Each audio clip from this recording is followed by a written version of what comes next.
Facebook, Twitter, YouTube, and Twitch.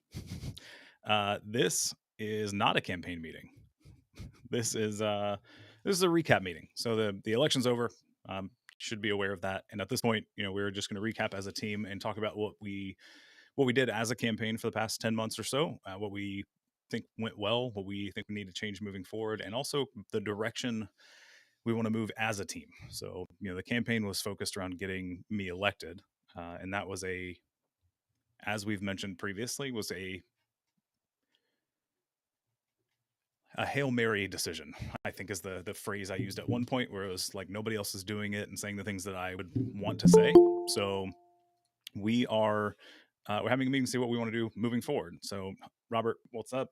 We're live streaming, just so you're aware. I think I told you that before you joined, but just in case, we are live streaming. We just got started. So from here, I just want to recap a couple of things that I have written down. I was going to take more notes and put more things in here, and it didn't happen because life got busy and it didn't happen. So we're just going to run through a few items, and we can talk about it as we go. So the original goal of the campaign, outside of being elected, obviously, was to reach new voters, people that hadn't voted previously, maybe by age or just by choice, or those who had been disillusioned. So those who didn't think that it mattered anymore and didn't participate actively, because it doesn't seem to matter.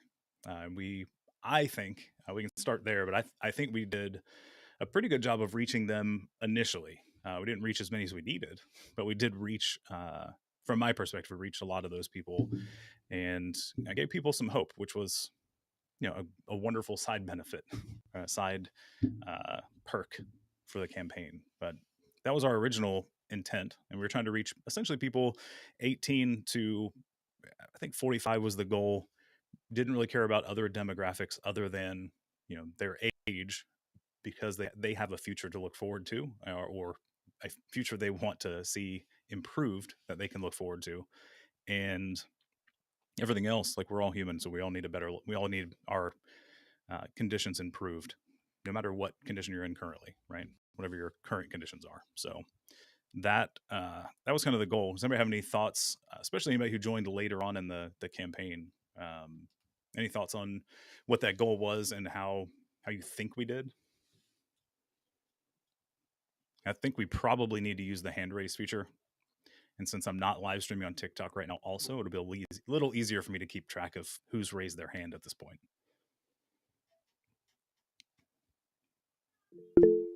Ethan, go for it.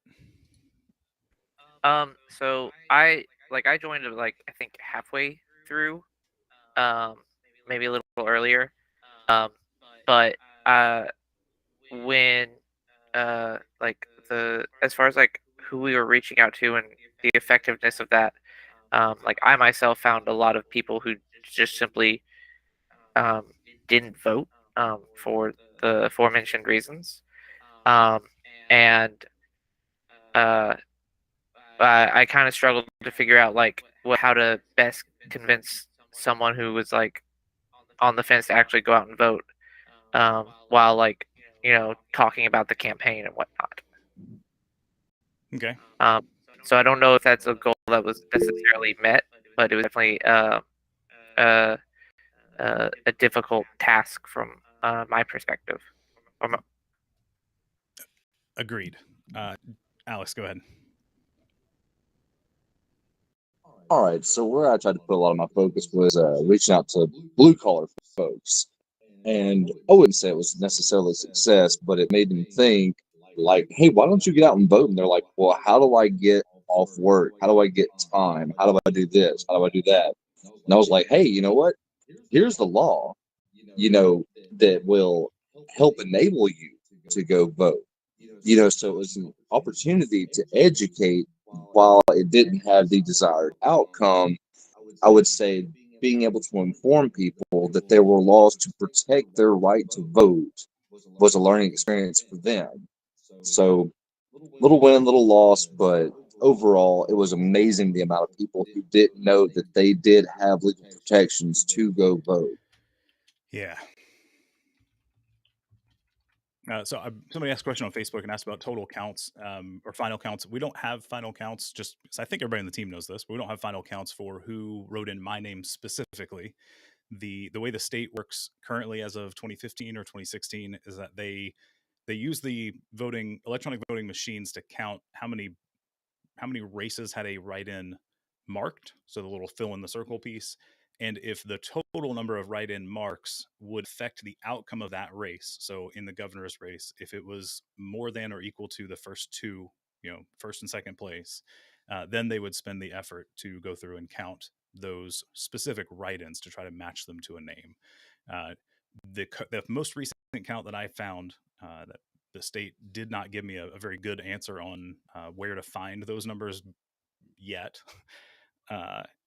is about 9,400, if I remember correctly. If anybody remembers that number different, but I think 9,400 or so was the total write-in count for the position for governor.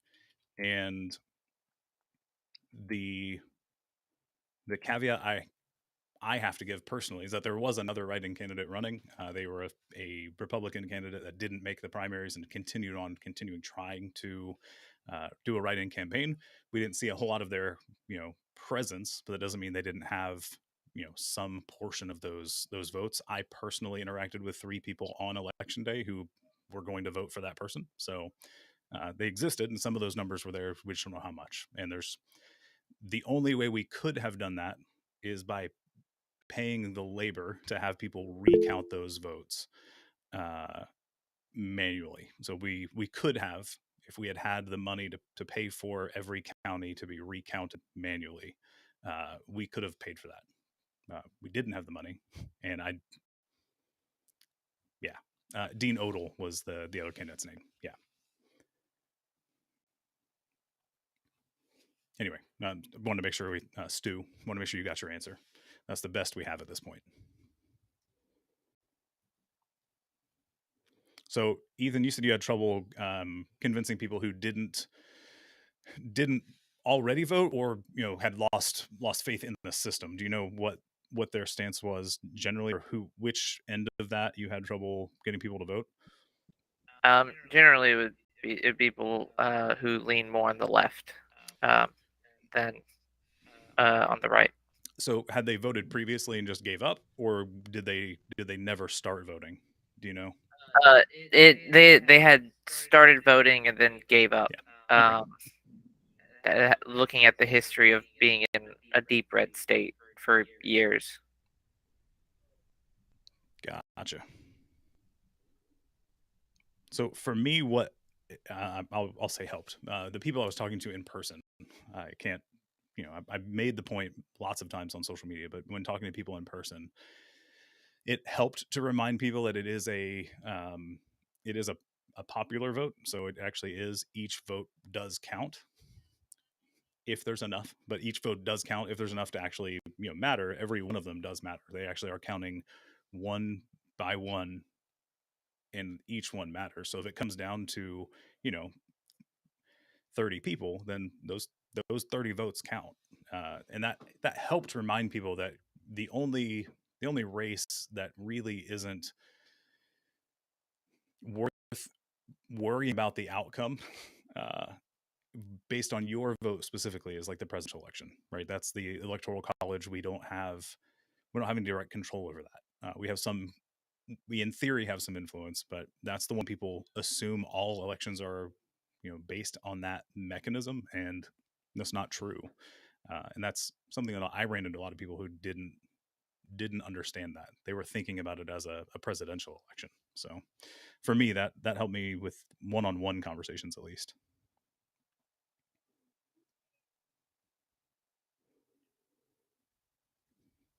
Anybody else? Yeah, Alex, go for it. Oh dear, I'm about to be controversial in a small way, I hope. What I ran into often, because I tried to talk to everyone, regardless of whether I knew their lane or their thought process or their age or anything else. The faith wall is what I ran into a lot. Is that a lot of people felt like the in this particular case, the Republican candidate for governor was, since that person is of their faith, that was the route they were going to go. And I saw a lot of faith lean based voting. And Gotcha. that made me personally very uncomfortable because I'm like, but that's not good. That's not how you should be voting just based off that principle alone. Given that, I was raised here in Alabama and I'm very familiar with, the particular faith of choice. The book itself says a lot of things that I would not consider healthy or sane.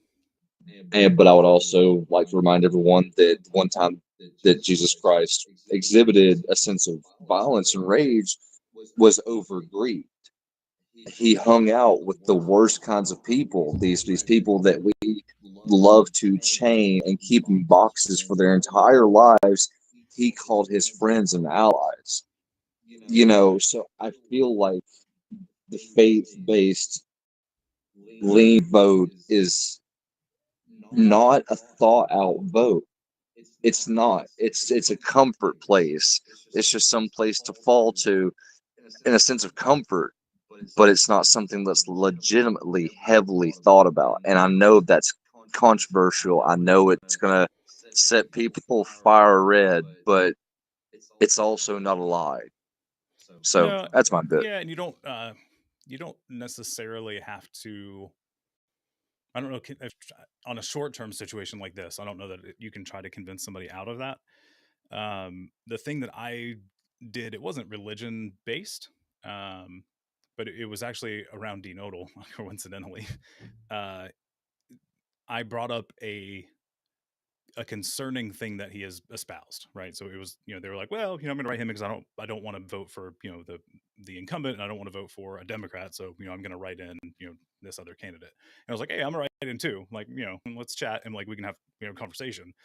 And they're like, well, just, whatever. I've already decided to vote for him. I was like, all right, well, like, do you have a problem with X? Like something that Dean Odell has espoused out loud and said like, hey, he has talked about the earth being flat. And it was like, do you not find that concerning? They're like, well, I don't think it's going to affect his ability to govern the state. And it was like, well, I mean, he's in charge of like environmental management agency, and he has to like, they use science to determine things. Like he's very clearly saying he doesn't trust the general science that tells us the earth is not flat.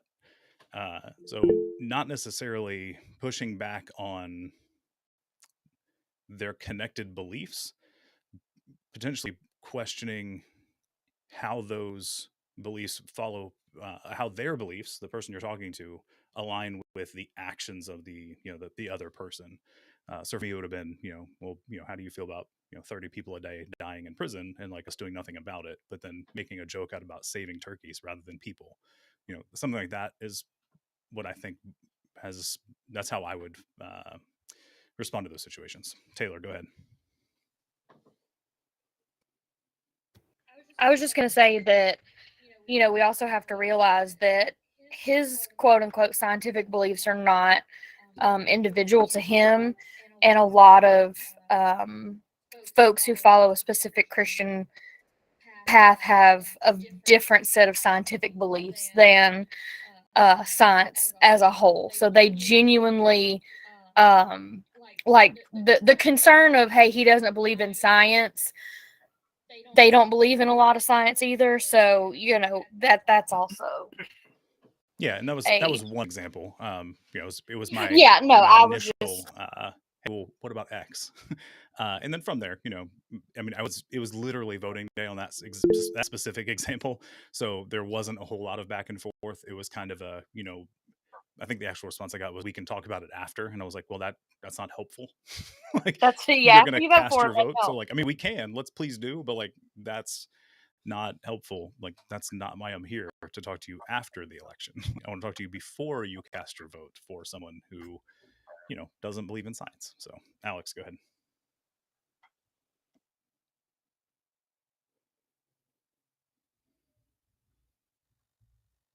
I think you're still muted. Aha, there it is.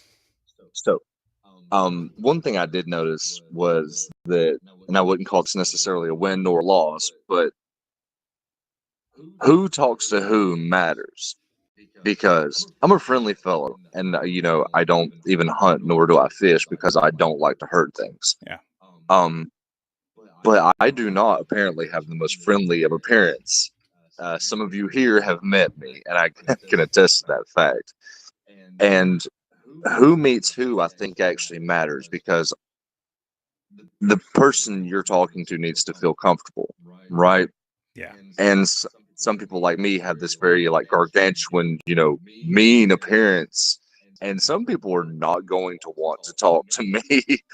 And yet other people who look like me are more than happy to, because they know that I wouldn't harm a fly. Some of them would be more comfortable with somebody like Ethan, who has just kind of a easier figure, that's not so pressing or intimidating. So I really think it matters who talks to who as to who will be willing to talk to who. Yeah. So I really think that stuff like that matters more than you think it would, especially coming out of COVID where everybody was isolated. We lost a lot of our social skills, things like that. And in the South, privacy is generally a really big subject anyway. So take those two factors, stick them together. People don't want to talk.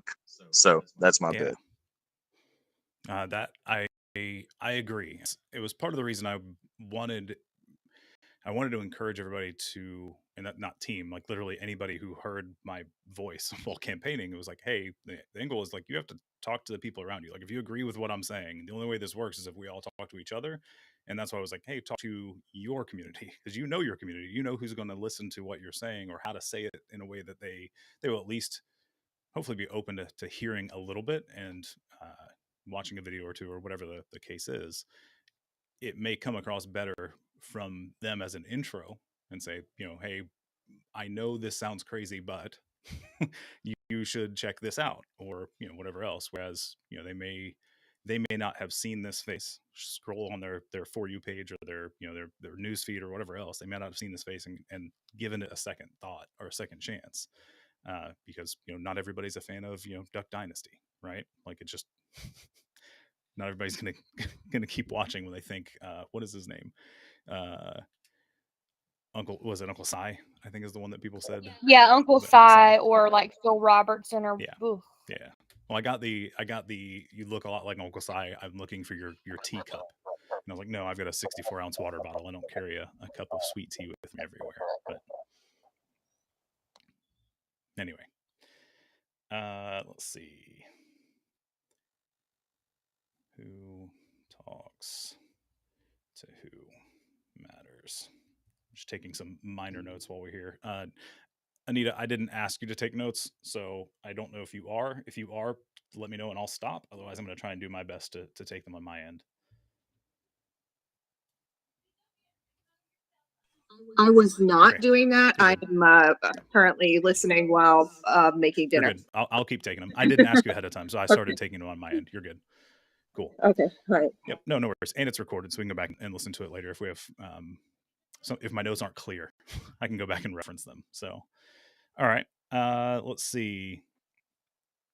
All right. So the next part was building solidarity with Alabama residents, and I don't know that was a spoken goal, but that was the. Oh, Taylor, go ahead. No, it just clicked. I know that I feel like me, Anita, and Amanda did get probably some good traction finding like popular posts that either reference KIV or are her post or Yolanda's post, like piggybacking off of those, or like news articles and stuff like that. I definitely saw people complaining, and I would respond to them and I'd be like, please go check out Jared. So I think that was also a good way to mine for Yeah. people, if that's the correct It word. is. Yeah. Because they were obviously pissed at Ivy and Yolanda and what's going on. So Right. Yeah, Ethan, go ahead. On the subject of like news crews or the news in general, it was like, I know it's probably like frustrating for everybody, but the fact that they wouldn't really like invest any time into trying to talk with you at all. Um, and that's definitely something we probably want to like take a deeper look at and investigate, like how to, I guess, make enough noise for the news to care. If we're talking about elections and somebody who's not a part of a party, the impression that I got was that they don't care. Like and again, it's not. I don't know the anchor's name offhand, and I wouldn't use it anyway because I think it's above their pay grade. Um, but the response I got was close to the election. So we're talking, a month or two before the election. I said, "Hey, like how can we make this happen?" And they're like, "Well, we're focused on party candidates." Like that was the reply I got. It was like they literally they were not prioritizing anything but party candidates, uh, and it's super frustrating. Somebody in Facebook, Antonio, said have a lot of influence in media and television series. Discuss what's happening in Alabama with inmates. But would you be amenable to going to one of the congressional members that I've been reporting to for years? Yeah, no, I'm happy to meet with somebody. Antonio, there is a feedback form on the website. Please fill that out or message the page here, and we'll get connected. Let's do that. Alex, go ahead. All right, so I have probably what's going to consider a brash statement, but the priority should be democracy, not a political party, because that in itself is a bias, and to me that is a flaw in journalistic integrity. Julian Assange would be really upset.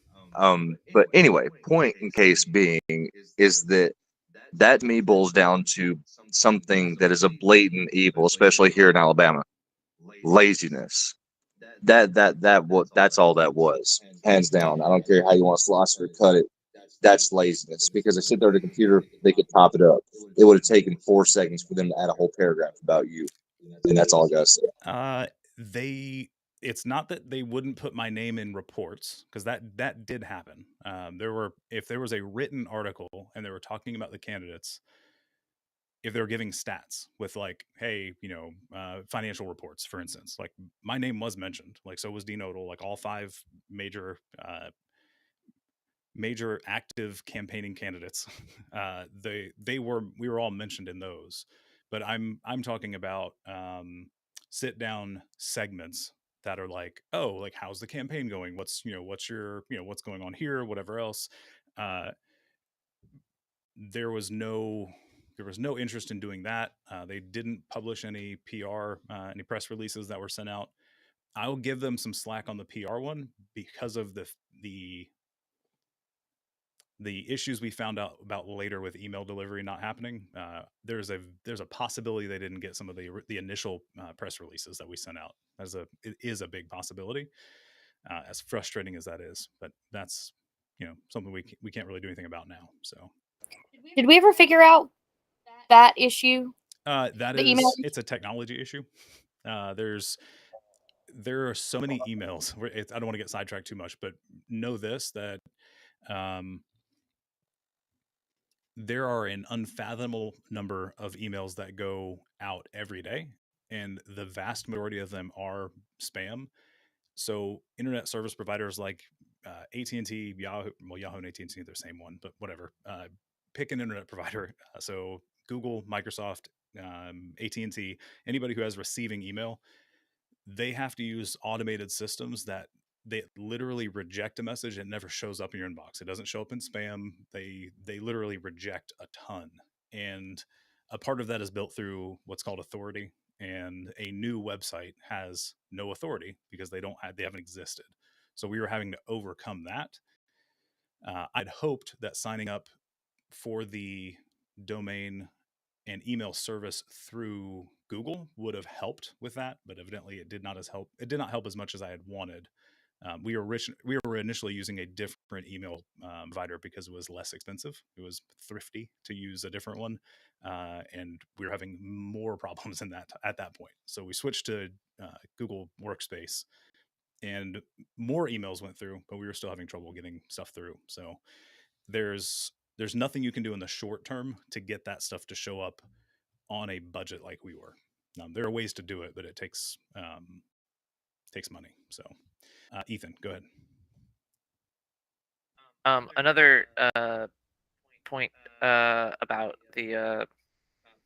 the news outlets not doing the reporting likely has to do with like the companies that own them. Like the news that we see today is different than the news that we saw 20 plus years ago. And a lot of those like major corporations have a very tight grip on what can and can't be shown on their networks. Yeah, and I read through the FCC rules later, and there's something called like, was it equal airtime or something along those lines? Like if one candidate gets airtime, you have to give another candidate the same amount of airtime, but news doesn't count, which is like, unless it is a segment that the candidate is regularly a part of, news segments don't actually count. The example they gave was, if a radio host ran for office, then he would be running for office and have regular 1 hour shows or whatever it is, and they would have to give every candidate an hour of airtime, which is why a lot of places have you can't run clauses in their work agreements. So like, hey, if you're working here, you can't run for office while you're employed. Like, you got to take a sabbatical while you run, otherwise we have to, through federal guidelines, we have to give every candidate the same amount of airtime. And if you have a weekly 1 hour show, that means every candidate gets a 1 hour segment every week if they want it, and it gets really complicated. But it doesn't count 10-minute spots on morning shows where they talk to a candidate, at least from how I read the rules and how I was getting, what responses I wasn't getting. Robert, give me 1 second. Adam's on Facebook. I think people who do not vote did not have any incentive to vote. What's the point in voting for candidates who don't make contact? One Dem candidate I have not seen since their kickoff party last May. That's tough. Like, over I assume that was over a year ago. We're talking about last May meeting 2021, I assume. But Robert, go ahead.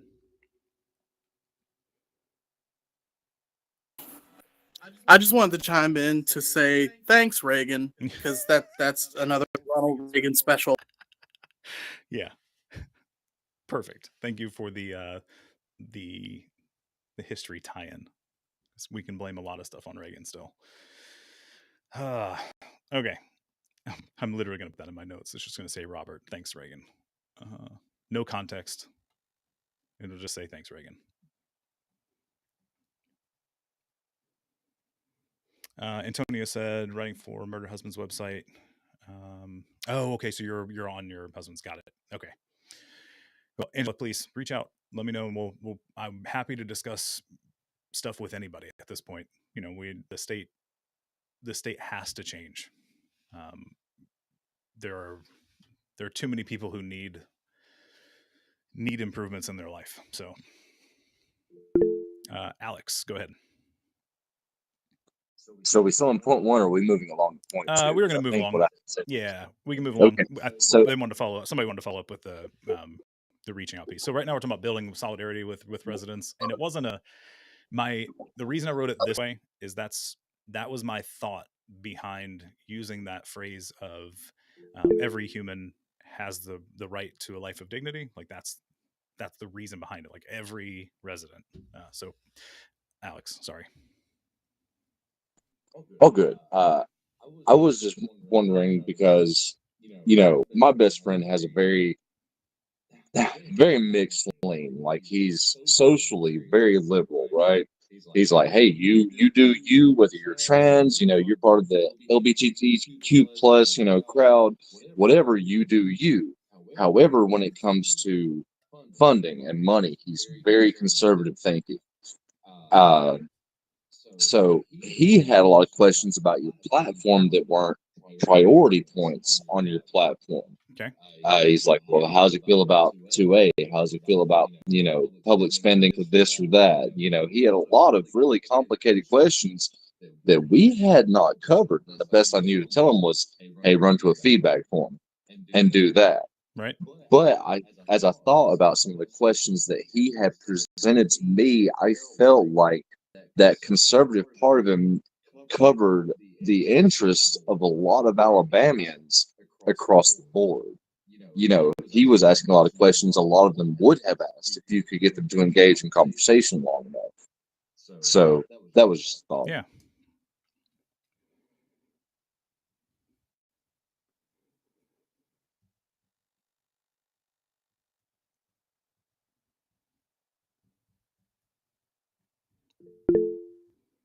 Ethan, yeah, go ahead.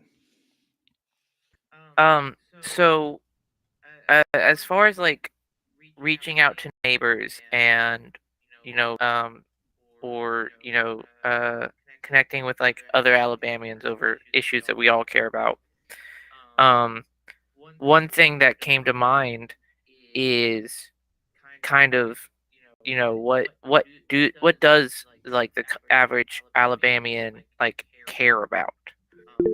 Because there are lots of people on the left, right, or even just don't even like align with any like major party descriptors, I guess you could say. Okay.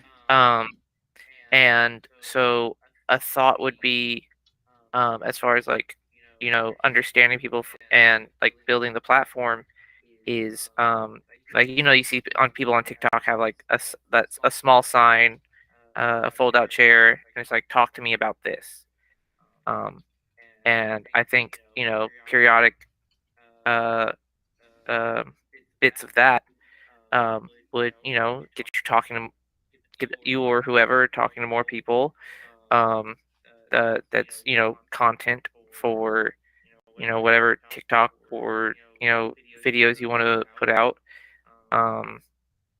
And it's like just a way to like start a conversation with people and just be like the learn about the either like easy or nuanced concerns of people. Yeah, we had talked about doing that in a couple different places. Alex, I see your hand. We had talked about doing that in a couple places, and we just never ended up having the connection at the right place to set that up, or the funding to continue traveling the state to the places that were open to it. We'll phrase it that way. So it's definitely a thought forward. That's kind of how I was handling things for any of the events that I went out to, especially the ones where there were a lot of people who were moving about. So something like Art Walk in my areas where I did a lot of those. And that was kind of how I did it. I approached it in a similar way, except I was moving because everybody was moving along, but it was a getting conversation started to talk about it. It started with me talking about the fact that I'm running for campaign, but we started talking about stuff that they care about generally. So it was like, let's chat and go from there. Towards the end, it was a little bit more pushy on stuff that I wanted to talk about. But to start off, it was just, that's why I'm here. I want to hear from people, not just push my agenda. So I like it. Alex, go ahead. So I came at this with a lot of like blue collar angle because I work between 60 and 80 hours a week, easy. So oftentimes I had to talk with like coworkers and other blue collar folks, and I unfortunately had to kind of lay myself bare a bit. Like, hey, do you know how much I'll make a week? Hey, do you know that my company doesn't match my 401k? Hey, do you know this? Do you know that? And I really had to lay everything out to get some actual solidarity for them to be like, oh man, you're getting the shaft too, aren't you? Wow, dang. And I really had to kind of put my own business out there in order to build solidarity on an issue. And then that would lead me into, hey, do you know that Alabama has no set state minimum wage as a state? And they were like, oh, wow, it doesn't? I'm like, yeah, no. We got all these other laws about labor in this state, but I had to lay my personal business bare first to be heard, so that other people knew, hey, I'm among you. I am one of you. I feel this pain. Here are my bills. Here's what I can afford. here's how bad my insurance is. That's why half my teeth are rotted out of my head. Blah blah blah blah blah. I had to dig deep on my own end to be heard, Yeah. and that's hard. But that's also how you build solidarity, is let people know, hey, this hurts me too. I'm not on the sideline of this issue. I'm affected. So yeah, that's my bit. Yeah. Taylor, I think your hand is up. Yeah, I was just gonna say, I think sometimes the loyalty to religion supersedes their Republicans don't really cater to blue collar workers, but it's like they focus so much on the religious aspect of politics that they don't want to realize how much Republicans give blue collar workers the shaft. And so I do think that might be something to focus on, is to show, Alabama is a blue collar worker state. I've said it 100 times. My grandfather was a coal mining Democrat, union man. That's how I grew up. And, I think showing just how the Republicans aren't benefiting, it's like the poorest states are Republican run, so I definitely think trying to help connect that line of thinking, like, hey, you're more than welcome to still celebrate or still practice your religion, but you got to realize that, the Republicans are not helping you, man. Yeah. So Adam chimed in real quick on Facebook. It feels like both parties in the state cannot relate to the needs of the working poor and the LGBTQIA plus community. Didn't hear any candidate discussing attacks on transgender community or issues such as homelessness.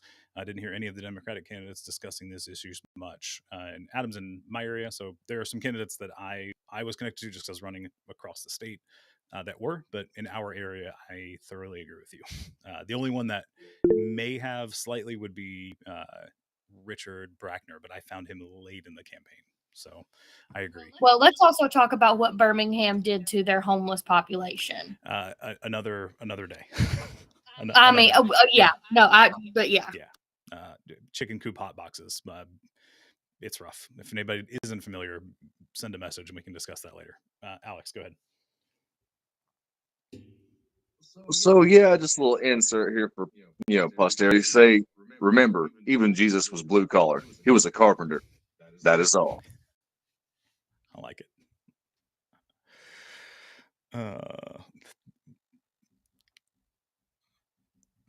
It's a merch idea. Hold on. That's kind of genius. Jesus was a blue collar worker. Yeah. You're welcome. Much appreciated. Make checks payable too. No, I'm gonna figure out how to make a shirt. Yeah. All right. So that's kind of what I had here. I mean, there was no, there's nothing we can do to change the stats that we have from the state officially. Like it's literally baked into the law. So there's not anything we can do about that without an exorbitant amount of money. And if we have enough money to pay people to recount the votes, I think that money would have been better spent on the campaign in the first place. So I don't know that we would have that money left over to force a count, right? So, and you have to have that money within a week of the election. Essentially, you have to have a cashier's check or a bond written to the amount that the Secretary of State determines. It's not a pre-described amount, but an amount that would cover the cost to recount the votes, essentially. But that amount is not predetermined. So we wouldn't even know how much we would need until they tell us. And I don't think that's worth considering. Like knowing the amount of money it would cost to pay people minimum wage to recount, we'll say 1 million ballots. Like it doesn't seem feasible. So anyway, moving from goals, outcomes. We know the total vote count. We had about a 9,000. I'm ballparking. I'm going to give some of the 9,400 we're aware of to Dean Odle because I know a few people who voted here, so I have to assume there were a few everywhere. I'm going to say about 9,000. It's completely ballpark, complete guess, but literally there's no way that we can argue either direction. So I'm going to say around 9,000 votes, and we'll go from there. Ethan, yeah, go ahead. It might be a little less than that because there are those people who vote Nick Saban every year. Listen, I'm only counting between me and Dean. Okay. I'm joking. It very well could be. But that's also saying he got 400. So like it literally could be a 50-50 split. We literally had no way of saying. There just isn't a way to know without paying the state or giving a bond or a cashier's check to the state and having them recount the votes. So yeah, you know. Can we trick him into paying? No.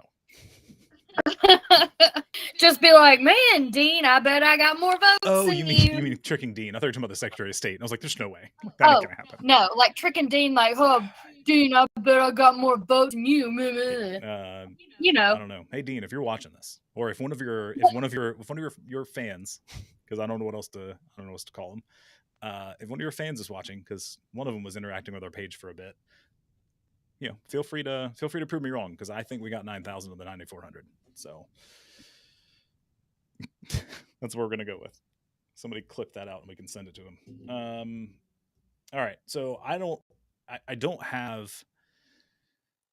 Oh my gosh, Taylor. That stuff shows up publicly, by the way. The chat shows up. It's a screenshot that we're sharing, so people can see your comments.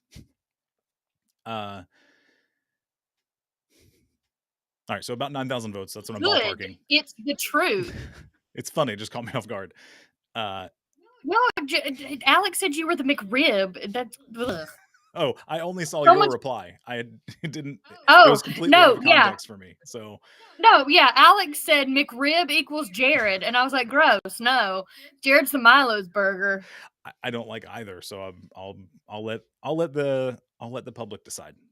We'll let the public. Okay, cornbread, sweet or savory? Nope. McRib versus Milo's burger. Right here. We have to keep going. We have to keep. So social media accounts, just because it is a helpful to know what our rough reach was, and the people that engaged and found what we were talking about interesting enough to follow a page. We had a total of about 19,000 people following the various accounts. The vast majority is TikTok. Then it breaks down to Facebook, Instagram, Twitter, and then YouTube. Twitter, probably be deleting those soon. I just that place is falling apart, so we'll probably be deleting those. I don't see a use in keeping them right now. There's too much problems, or too many problems. So that's kind of where we're at. The moving forward piece is, what do we want to do? And we've talked about this in the volunteer chat in the past week or two, and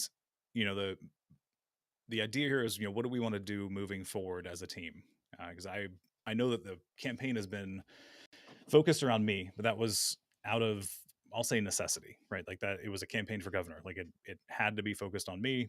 I get it. I'm not sure electoral elections and politics are the best way to affect the change that I see this state needs. I'm not entirely sure it's the best method, and we've talked about it a little bit already. A large influence will be the decision on Moore v. Harper on whether or not any electoral politics I think is useful in focusing on. But I want to hear where everybody else is at, because we haven't done this as a roundtable situation. But Alex, you've got your hands up, so go for it. I guess I get to be the one to break this uncomfortable ice. Okay, so I can see how you're waiting on Moore versus Harper. That makes sense. Don't fault the line of thought there. However, I would say let's do it again. Same thing. Let's do it again. Why? Now let me explain my personal reason why. Because I'm not trying to invalidate anybody else here. Is that it's the only way to bring about real change. Because there's something called the disease of despair. I would like for you all to look into that. Type it in Google, you'll find it. And a lot of that has to do with policy, and it's about our rules, our laws, and how it affects people. Because oftentimes I hear people tout mutual aid, which is a beautiful thing. It's good to help each other, especially when we need it. However, I equate mutual aid to applying a Band-Aid to a severed limb, right? Now, a law could save your life. The mutual aid is just going to smack a Band-Aid on it. And it doesn't go far enough. It doesn't do enough. Like, you can serve and love your community and take care of them and be part of them, but that doesn't go far enough. You still have to answer to your lawmakers and politicians and things like that. It does not bring about systemic change. So I would say go again. And I yield the floor. Good luck. Appreciate it. Ethan, go ahead. I actually entirely disagree with you. Because we shouldn't have to wait 4 years to make change now. And that change in our communities is only something that we can invest in. And it's like, it's really hard to do that because, the economy is like terrible right now. And there's not just one factor behind it. There are several different factors. But when you look at, unfortunately, what happened today in Colorado, where a place for community was attacked, I think that is as unfortunate as it is, it's a sign that community does help and bring people together, and we need to do that in order to prepare us for the next 4 years. If we don't do anything in our communities, 4 year comes around, there's still going to be no one who knows who Jared is. And I think it's really hard because we have to sit down and break down the finances of everyone's personal things and say, like, okay, what can I do to invest in my community? What do I have? Can I invest the time into my community? Where can I invest money into my community if I can't invest the time? How do I get these people who may be scared or disillusioned to come together and see that there's more than just them? I think that's what we have to do, and every community needs something different, and that's on all of us to look at in our own place, like our own lives, and say, I want to see this in my community. Well, I'm just going to go and start, which is, I think, the hardest thing. Thanks. Taylor, yours looks like it was next, so go for it. It was. So I'm actually in between Alex and Ethan. I definitely. What are you giggling at? You couldn't hear him. Ian's hanging out in the room and said, "Tay Tay." Oh yeah, okay. Tell him I said hey. He can hear you. Or he can hear me. Hey, EE. So, I'm in between the two. I think, Ethan's right. We can't, disappear over the next 4 years. I think, hey, buddy. I think educating Alabama over the next 4 years about the things that we learned on the campaign trail. I definitely think that making Alabama aware of problems and things, and kind of putting it bluntly, and just being out there. And I think a priority would be educating Alabama. If that also looks like community as well, that's fine. But I definitely think educating needs to be a priority. And then I'm with Alex. If 4 years from now you decide you want to do this again, roll tide. Let's go. Cool. Anna. Well, welcome back, by the way. Thank you. Glad to be back. Sorry, like that a little bit there. But are you on speaker? It's a little tough to hear you. And it sounds like you might be on speaker. I don't think so, but give me half a second. Let me double check. Okay.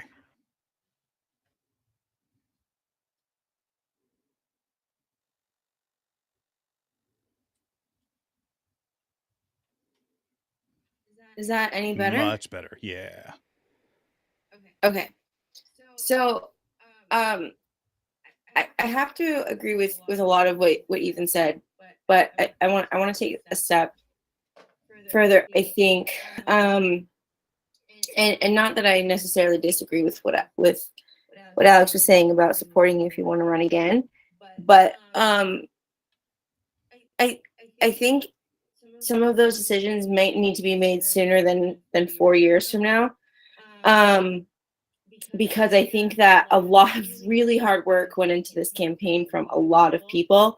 But the thing about the state of politics, not just in Alabama, but everywhere in the world, is that it really is a business, and it's a full-time business, and it needs funds to be run well. It needs to be run like a business. And I think this team put so much time and energy into this, and I don't want to take anything away from that, but I think to have a more successful run, should you choose to do so next time, there needs to be a longer runway in order to run it more like a business, get the funding that's necessary, all of these things that we've been talking about tonight. I don't think we can wait until 3.5 years from now or 3 years from now, or like, I think honestly, if it's something that you want to do, we probably need to start now in order, if we're going to be successful. So not to put that pressure on you, but just thinking about it from a pragmatic business standpoint, like, that's the reality of the situation. I look at people like Stacey Abrams who have, and Beto, who have done sort of similar, not exactly the same thing, but if we take a step back and look at sort of the same kinds of things that they're trying to do, they've done this several times with more money and more visibility, and had similar outcomes. I think they've made bigger changes in their state than we were able to, but they have gained more followers, more support, made more change every time they've done it, and been able to bring in more money every time. But what you're seeing happen now in Georgia and Texas is the culmination of things that were started in 2010. Right. And if we want to see that happening here, I don't think we're seeing it. That's the whole message of this campaign, was we're not seeing it from the Democratic Party, and we're not going to be successful if somebody's got to step up to the plate and be those people in Alabama. So I think that's the thing. And as far as mutual aid, I think what I've learned in the last year and trying to take a step back and really listen to some other communities is that folks who look like me and the communities that look like me, there's a lot of individualism in our community. What we call community looks a lot different than what other communities consider community. And I think that if folks that look like me and folks that look like Jared don't start to get more involved in things like mutual aid, especially in areas like Mobile and like Birmingham, where there are a lot of communities who look different than us, we're not going to be able to see the kinds of changes we want in Alabama. So that's all I wanted to add. Thanks. Thank you. And you can say white people. It's fine. Yeah. It's okay. Alex, hold on one second. Adam's made a couple of comments. I want to make sure we don't skip past them. I think there are a lot of eligible voters who didn't vote, probably who are out of the loop on what's going on. So it ties back to the education piece.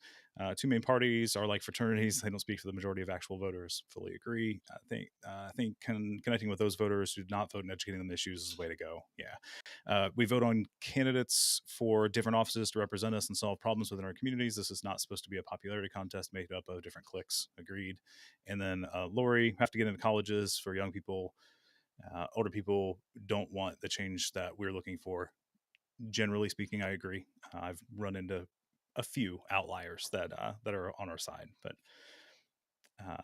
yeah, they have a hard time thinking about things from somebody else's perspective or with empathy. I don't think it's an age thing, but there is an aspect to different ages. Once you get to a certain point, it's hard to think about how much of an impact what you're about to do is going to affect the generations coming behind you. So, Lori Beth, I agree.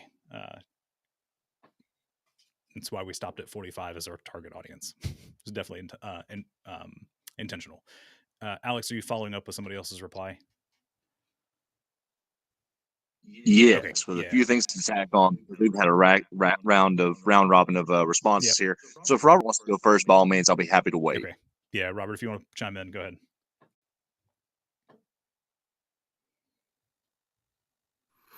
I would just say that you probably need a mix of both. Because in a lot of cases, I wouldn't say it's a popularity contest. It's not supposed to be, but in a lot of cases, the capability of being able to attribute something to you and against your opponent is extremely important. And in a lot of cases, even with Stacey Abrams and Beto O'Rourke, we're talking about people that have ran at least 7 to 8 elections before they actually broke out. For example, if I was to run, I'm thinking about it. If I was to run for my House district seat, I can legitimately say I've done more for the community than my legislature because I'm like, I run a free store. I organize Pride for this year, and if I can't find someone else, probably next year as well. But there's just name and identity comes with a lot of it, and 2 + 2 = 4 type situation where I'm pretty sure I can build more policy better than the person that's our elected leader, because frustratingly, the party in my area was looking at the last guy who ran and said, well, we don't really care if anybody else runs. And I didn't know this at the time. If I had known, I would have ran. But they're like, yeah. We thought Kyle was running. Kyle didn't feel like running. So we're just going to give up on a seat that has been held by Democrats for nearly 28 years.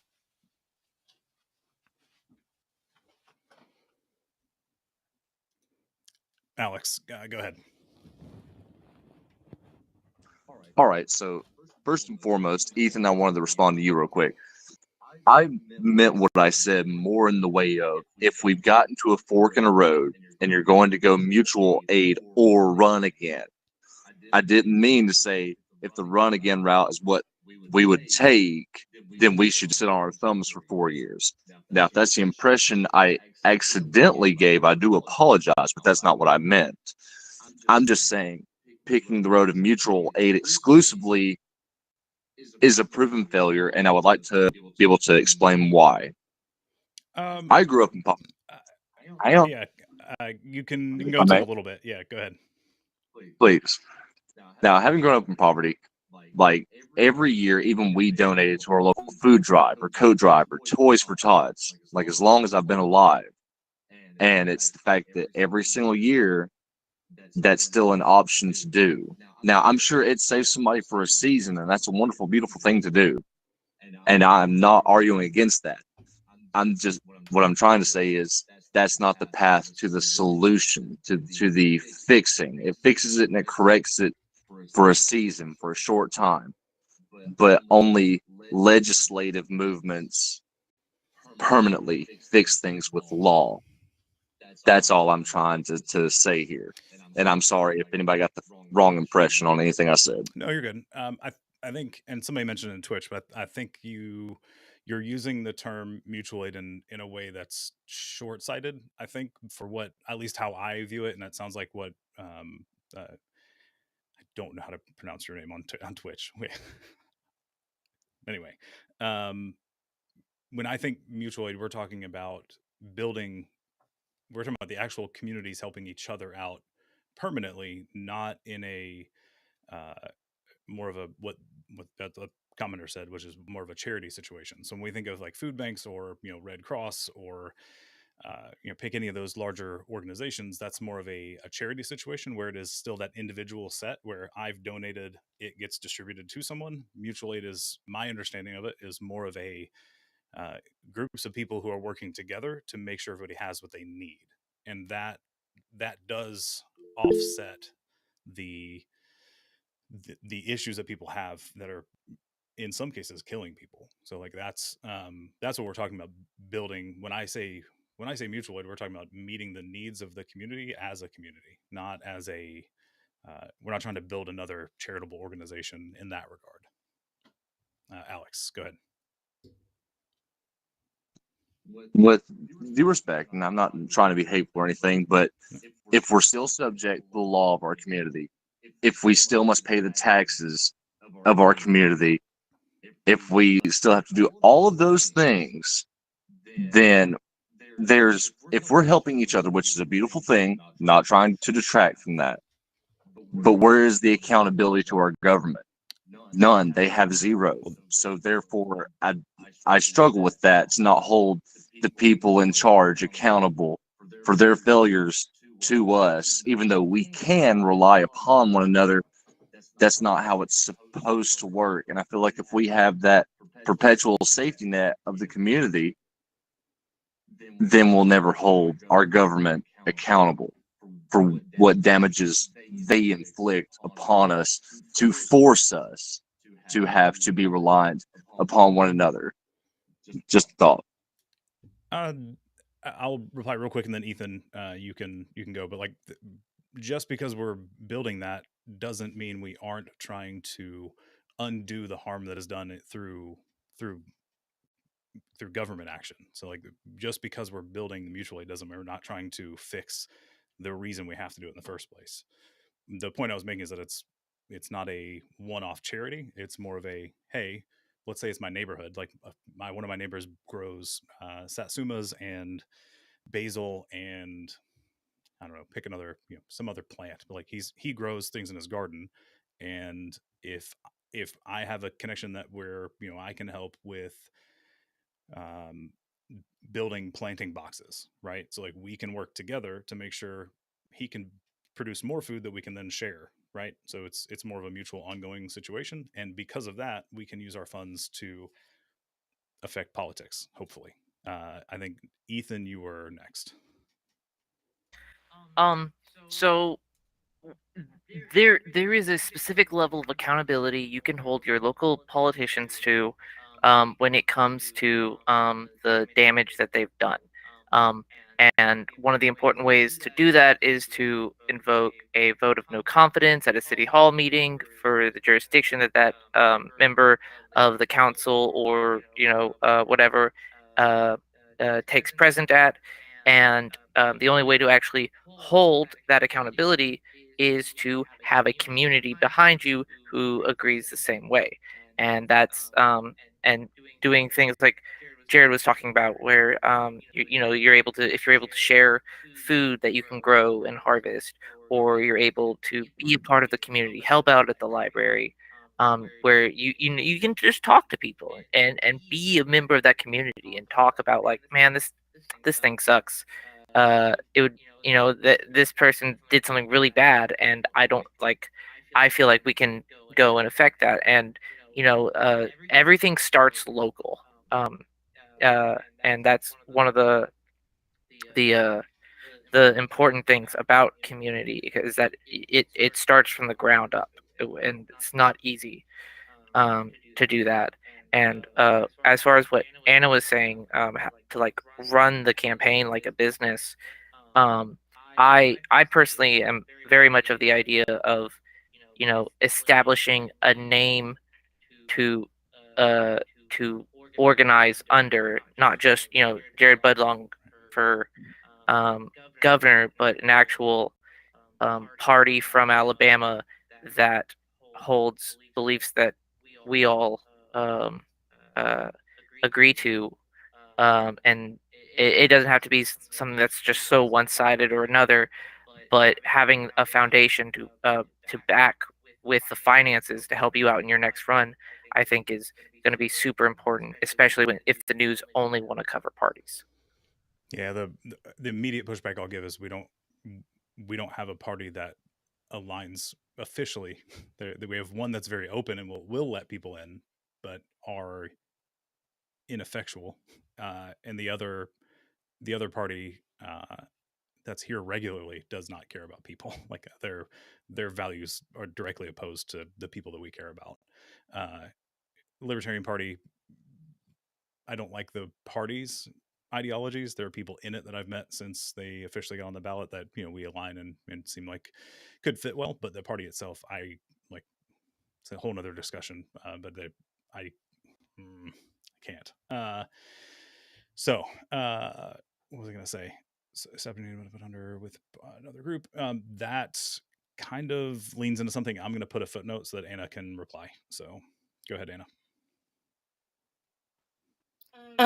So I don't want to take too much more time on this because I think we probably have some other things we want to hit. So Alex, if you're interested, I'd be happy to like maybe have a conversation with you offline about it, because I think I'm by no means an expert, but I think there's some areas around mutual aid that like maybe we could talk about, because I think perhaps you're stuck on some specific topics that are actually businesses that are pretty linked to our current government, that are designed to keep people disenfranchised. And some communities are really using mutual aid in ways that are allowing them to pool their resources and then free up time, money, and energy to hold the government accountable in more ways because they are, pooling themselves together. So I don't want to take more time on this because I think we've touched a lot on it. But if you would like to talk about it separately, it's something I'm pretty passionate about and have been spending a lot of time on over the last year. And I'd be happy to have a side conversation with you. It may be a different day, but we need to have that discussion, and I'll get into that after Robert and Alex go. Robert, go ahead.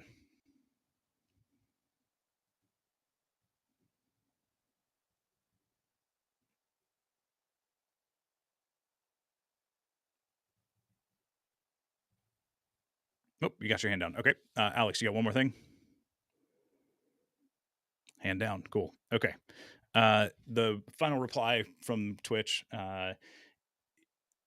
Mutual aid is about using steps like we were talking about to progressively work towards replacing the system. And that's ideally what we're talking about is preventing it or setting up a system to where we're not reliant on the current structure of power.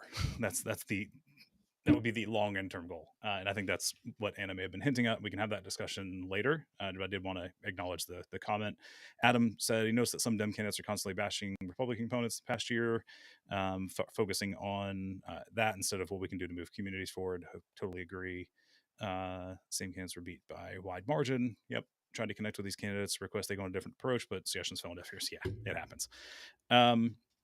So the party thing, the concern with anything other than the main two is what you're going to run into with the Libertarian Party this year.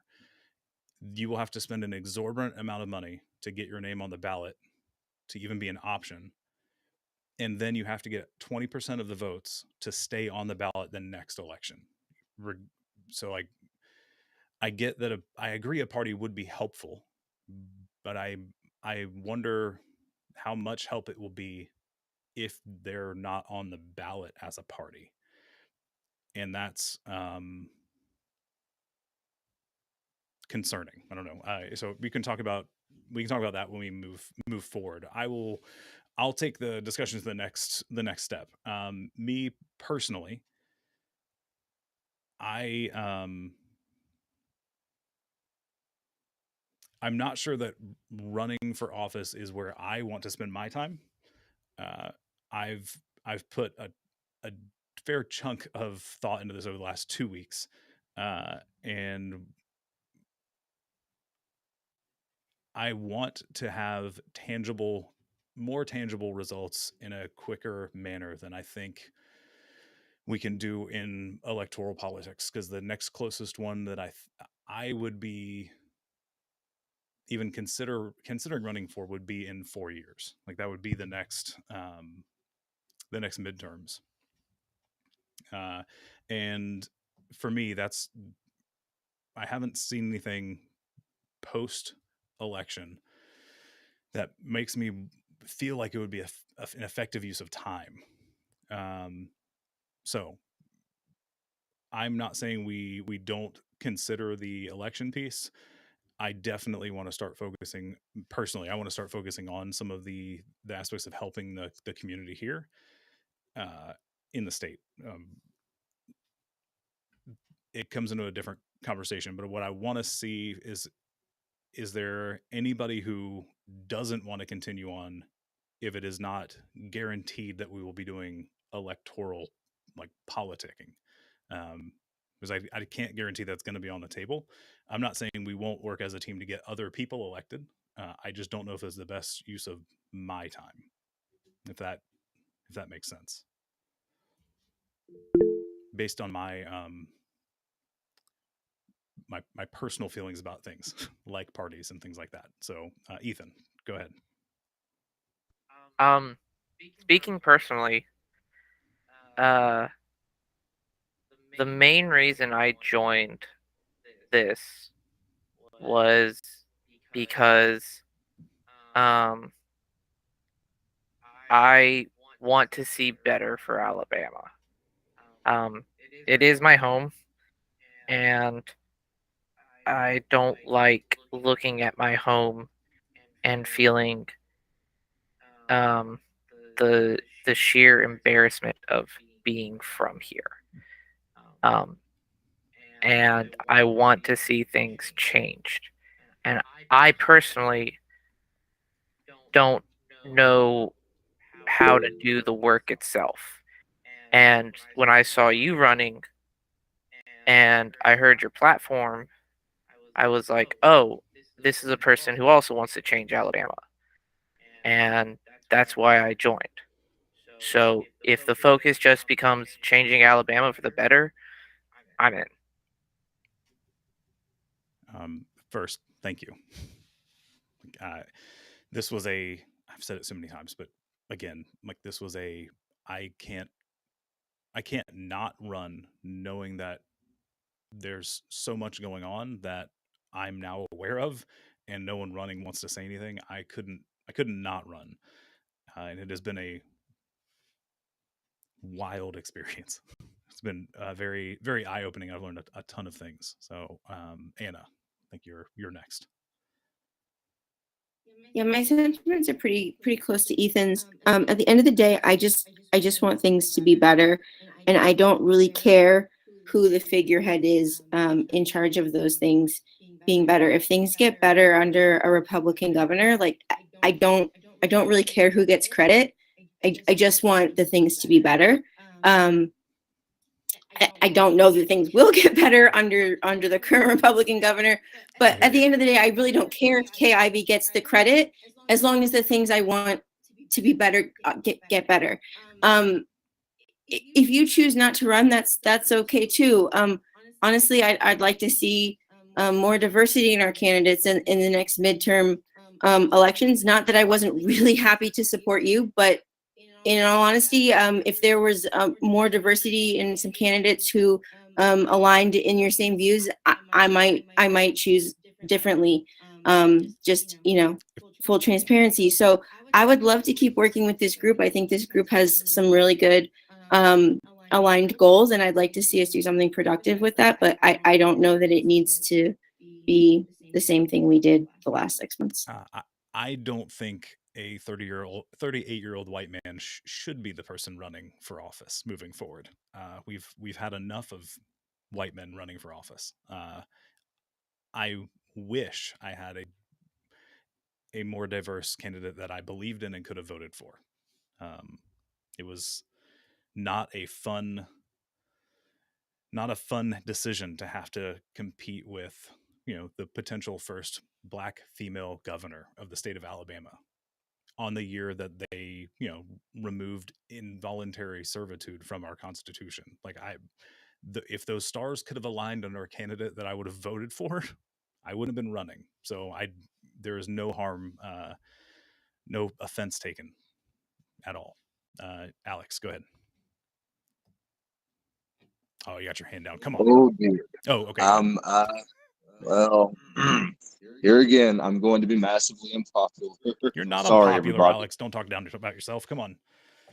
But I do want to say this. I don't care about the color, the shades, the backdrop, the history, whatever of a person. I need, me personally, regardless of how they look, I need for them to be smart. I need for them to be strong-willed. It is more about the character and intelligence for me than the outward appearance. Yeah, I know that's not very, I don't know what the right words would be, all-inclusive or whatever. But that also gets down to the point that change is my focus. Healthy, positive, forward-moving change is the priority. Now, you say you can't guarantee going the political route. Well, that's fine. I'm willing to stick with it. And that's just a determination that can be made for sure, for concrete sure, on down the road. But I am also firmly of the belief that without legislation, everything else just falls short. And that's just a strongly held personal belief. Gotcha. Because we've seen this over the years. We've watched this happen our entire lives. People trying alternatives to make changes in different ways, and just I'm on deduction. I don't agree. Well, I'll push back slightly, and the example I'll give is something like, not that I want to say what we have is anywhere near their level, but it's something to aspire to. Would be the things that the Black Panthers accomplished, and like we think about school lunch programs, and we can thank the Black Panther program for that. They met the needs of their community through mutual aid and forced the government to do it because they were being outshined. Like that's where school lunches came from, was through a movement through the Black Panthers. So like, and when I say I don't see politics as something for me, what I mean is running for office. Like I'm not saying we would be getting out of politics. Like politics, I hate the way the phrase gets used because it's actually just a way of organizing people, and in this instance it's talking about government, but it doesn't mean we won't be active. It just, I don't know that me as a white man in Alabama running for office is the right move. We'll see. And if nobody else is, if it makes sense to run and no one else is like-minded and wanting to run also, then we'll have that discussion. But I don't think I'm the right person to run for office. I think there are other people who should be. Whether or not they will is a different question. So Robert, go ahead.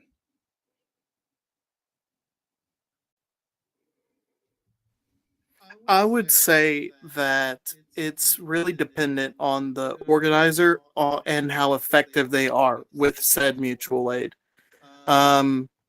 Because there's a particular reason why you don't hear from Black Panthers anymore. 88% of the leadership got canceled from this mortal coil because, and frankly, they were getting a little too effective. Because the next step would have been to take over the Chicago system from Richard Daley, and he could not allow that.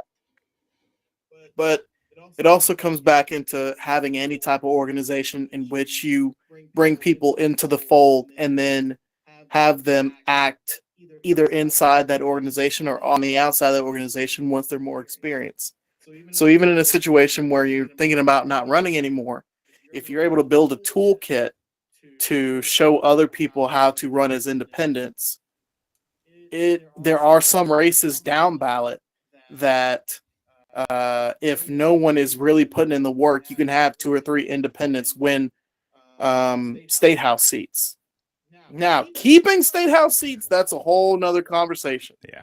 That's you better have $30,000 to $80,000 conversation. But winning one or 10 or even up to, I'd say 15 is possible. Yeah. Anna, go ahead. So I do have to drop in just a minute. So sorry if I miss a few minutes in advance. You're good. But two things I want to add really quick before I run. Whatever we decide to do, in my humble opinion, I think we should formalize it before we lose interest of the broader volunteer group, Yeah. and people find other things to invest their time and energy into. And the second thing is something I think that could potentially use some attention, maybe our attention, is something that Robert kind of touched on a little bit, is a lot of these seats were uncontested in any way. So, and it is hard to figure out how to run and what it takes to run. So, maybe that's something we can do, is even just, we might get lucky. The proverbial way, if we just had less uncontested seats. So just something there. So it was nice to talk to you guys tonight. I've missed you all. Thank you for running and all of the time and energy you took out of your personal life to try and put something forward for all of us. I appreciate it. And I'll talk to you guys soon. Have a good night. Thanks, Anna, for being here and for the kind words and encouragement. Thank you.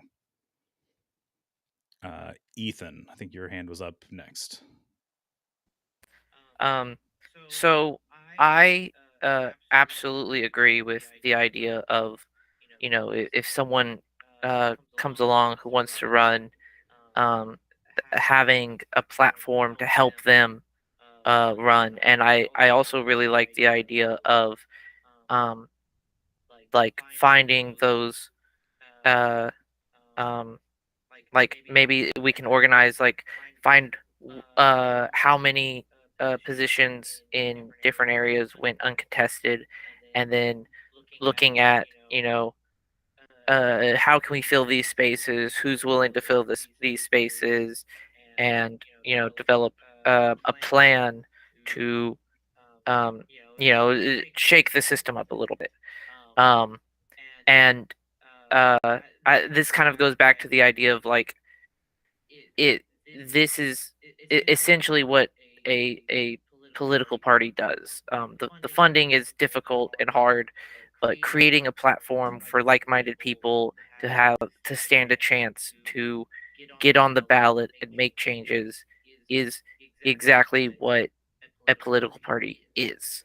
And I think maybe we can look at trying to find what that means for us specifically, rather than fit into the the way that it's formulated and made to be um, in the rest of the United States. It's still a business. It's still something that we need, but it's a way that we can both, figure out how to support our communities and put effort into organizing and the finances, and just getting the goal met. Yeah. All right, Robert, what you got?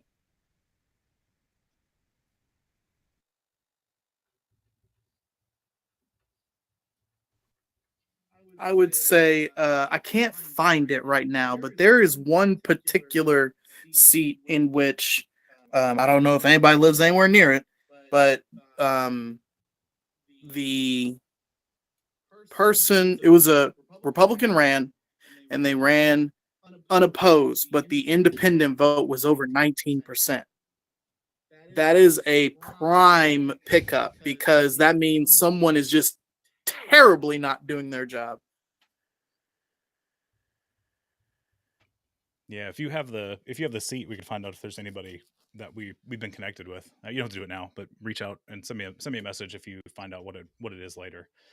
So the things that I've heard people mention so far, there are groups either already doing the non-party support for people who want to run and don't have the support structure. There's an organization called Run for Something. So I think we would do best to let them do their thing. That's literally what they do. They help people run for a position if they're wanting to do it for the first time, and they help them do that. And then there's actually another organization another group that started this year because of such high high number of unopposed seats. I need to follow up and see if they have stayed together at this point, but there was a gathering of people who started a group called No Seat Unopposed, or No Unopposed Seats. I can't remember the name of the group off the top of my head because I found them like 4 months ago. But the whole point there was to find and document all of the unopposed seats to try to raise awareness for people in those areas and say, hey, like literally you could pull this off if you just try, and then partner with someone like Run for Something. And short term things can happen, and there is a concern long term, like Robert mentioned. Like once you come out of nowhere and win something, you have to worry about the people who just lost for really no good reason. They'll have the support next election, so you'll have to work really hard the next election to stay in that seat. But I don't want to not mention those two groups / organizations. So that's something we could partner with and become a resource for, or connect the dots, so to speak, matchmaker style. Alex, go ahead. I just want to let you know that you are correct. It's No Seat Unopposed. Cool. And as far as I know, yes, they are still actively doing their thing. Cool. Okay. I'm going to say they seemed like they were rather headstrong when they realized. So, brief history. Somebody was looking and they're like, man, I wonder how many seats are unopposed in my state. And like, they found how many there were, and they just kept going to look at the states around them. And they're like, we have to do something. So they got some people together and created a group of some type to try and raise awareness in those areas during the election cycle. It was a last minute effort similar to our campaign, but I'm hopeful that they'll stick around and continue to do that and partner with people who want change, but don't think that they can run, and partner them up with people like Run for Something. So that brings us to the last piece where, officially the campaign committee, which is a single person committee, but because Alabama's weird, you can have a single person committee for your campaign. It is a different entity. The bank account that we have is for the Citizens for Jared Budlong campaign, principal campaign committee, and that campaign committee can only receive funds for the next 120, actually it's less than that, it's not like 100 days, with the intent of paying off campaign debt or holding the money until the next election.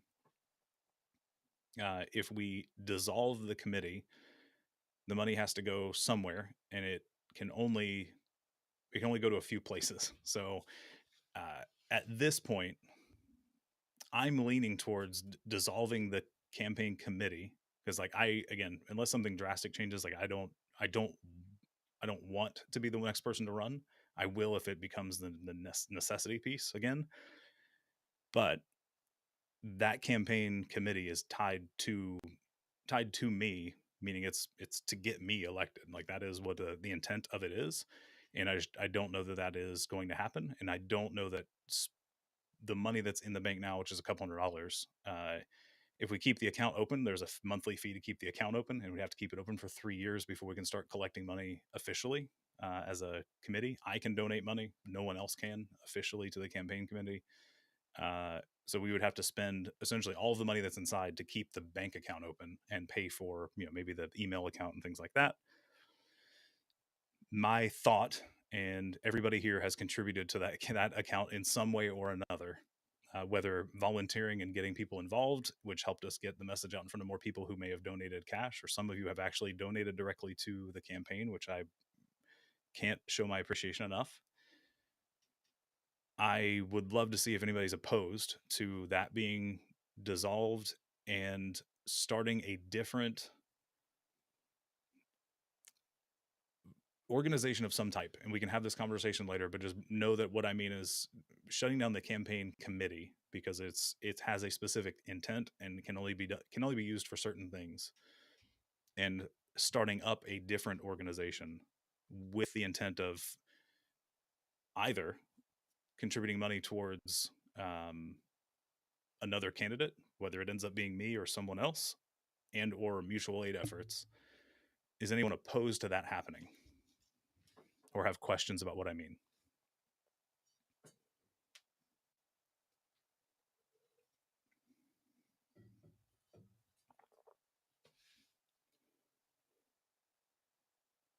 don't hear any questions, so I assume that means nobody has any objection to it. So I will we'll have that discussion in the signal chat and just start figuring out what that looks like, because I don't want to do that too quickly, because I don't want to do it wrong. I don't want to start the wrong type of organization. I don't want it to be a nonprofit, because those have a lot more requirements around them. You have to have regular meetings and be very structured in that situation.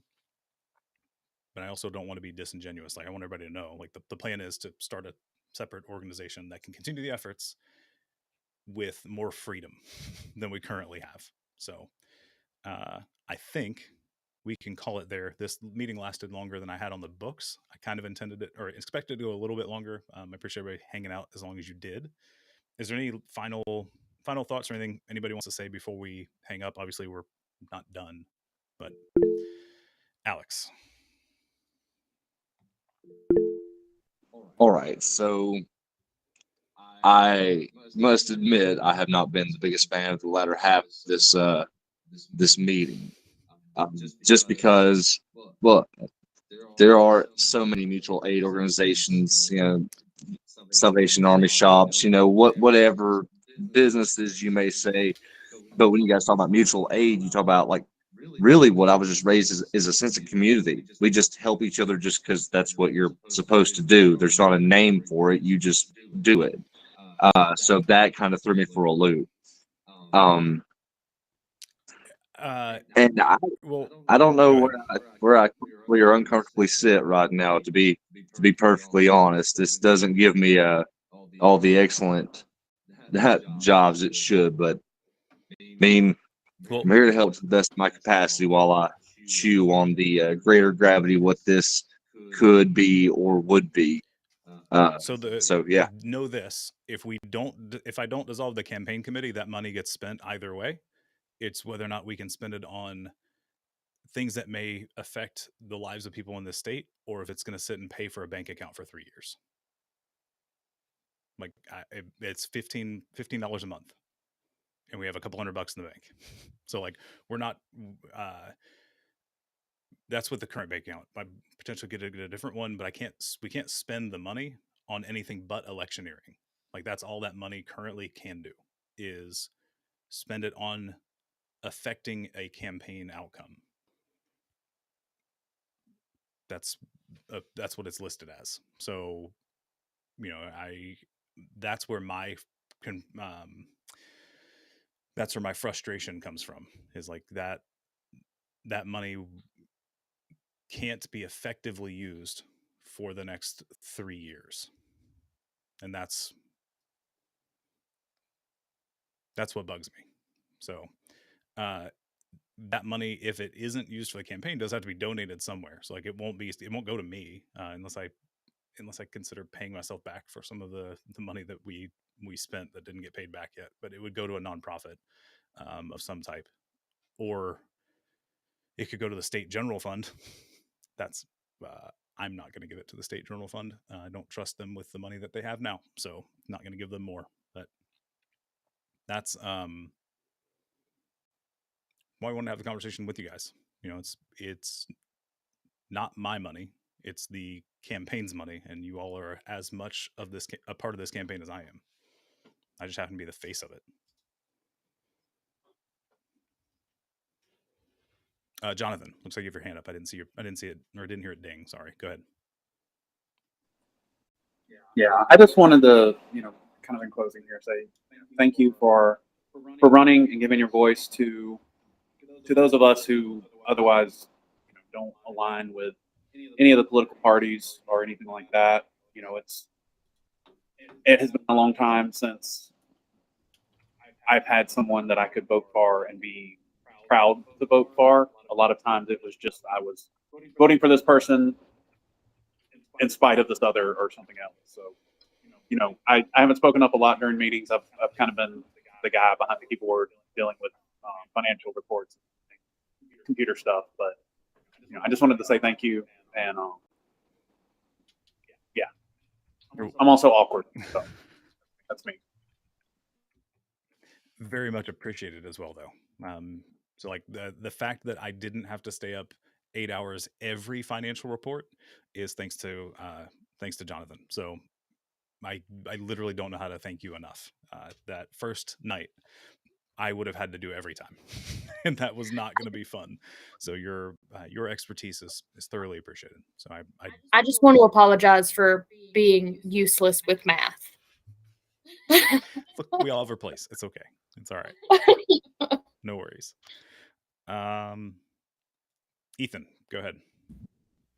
On the subject of like that, I think the idea that everyone who's already been helping has a really strong like everyone has their own skills and things that they're good at to help with what the campaign was, and I think we can take those strengths and move them forward to what organization you want to develop and will be. And I think that's going to be something that gives us a really good um, first step. I appreciate it. I want to challenge one phrase, and I don't think you necessarily meant it intentionally this way. I don't want it to be me. Like I at right now it by necessity has to be like my call technically.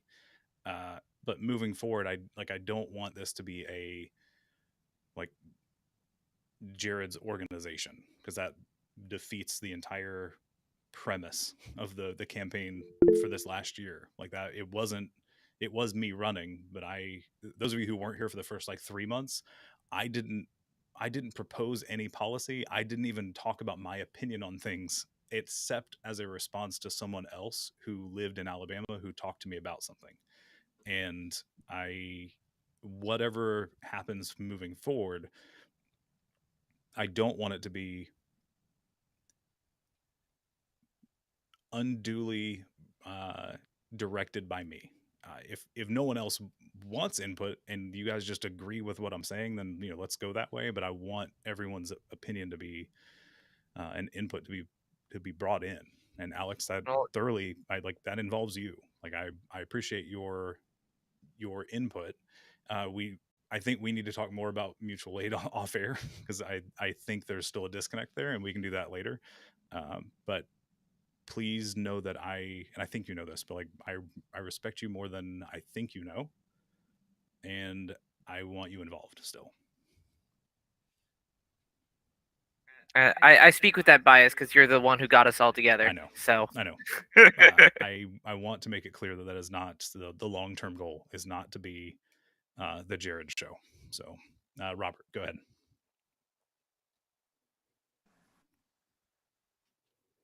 I would only say that it's been a great organizational meeting so far. I would also say that there's, sadly, the state of Alabama, there's plenty of things you can do in between now and the next cycle to help citizens. Actually, that's one of the things I want to talk to you about later is building. Hey, were you one of the people that voted for Jared Budlong and you want to do something in your community? Talk to your legislature about the fact that we spend money on Confederate monuments, not monuments, the Confederate White House, right, that could be put into literally anything else. The amount is dictated every year by our legislature. The law just says the legislature has the ability to appoint or allocate funding towards it. It could be $100. It doesn't have to be $175,000 every year. Well, if that's the case, you only need about, what would that be, 35? Essentially, I would suggest going for the Senate because it's a smaller legislature. And if you can get 15 of them to agree that, hey, we should give them 0, not a nothing, you can cut that out and they can go to something else. It's a little bit more effective than having to rummage through 50 House seats. I like it. It's not stop. Find some stuff we can actually make some difference in. even if it is still in politics. Alex, go ahead. All right. You said the magic words. I guess I'm here. God, I hate that. But okay. So the clarification on the mutual aid bit, yeah, that's probably necessary, but I don't like it still because, like, I don't know, just I believe very much in punching up because I'm a puncher. I mean, if people want to hand out gift baskets, that is really good, beautiful, and kind. I can respect that, but I punch. I am a puncher. So That's all right. so yes, I would have to find my place in whatever y'all's collective minds are organizing here. This will not be another discussion for another day, but there will not be one single thing we're doing. Like it can't be. There can't be one thing that we're focused on. We need more people. So for the people that are still watching this or watching it later, we need more people still. We're not done. If you're interested, please reach out and let us know. I don't have a volunteer form right now, but let us know. We still need more people because this is just the start. So I think we'll end it there. It's been a roughly 2-hour meeting. So that is twice as long as our meetings usually were. But as a recap / debrief, sorry, Alex, it needed to be a bit longer. So I appreciate everybody going through this with me. And I'm not going to make any decisions on the funding piece yet. I want to make sure we're all generally in agreement. I know we may not make everybody happy. We want to make sure we're all generally in agreement on what's happening. So y'all have a good night. Everybody who's still watching on the various platforms, appreciate it. If you want to help out virtually or in person with whatever we do moving forward, definitely let the campaign know. Let me know. Let the page that you're watching this on comment there, except Twitch. Those go away. So Blatt, you know how to get in touch with me elsewhere. Don't put it on Twitch because that disappears. So we will be in touch soon, and stay tuned. We'll continue to meet and do stuff. Just it won't be every Tuesday and Saturday like it has been for the past 10 months. Y'all have a good night, and stay strong. If you can stay here and fight, please stick with us. Alabama will get better.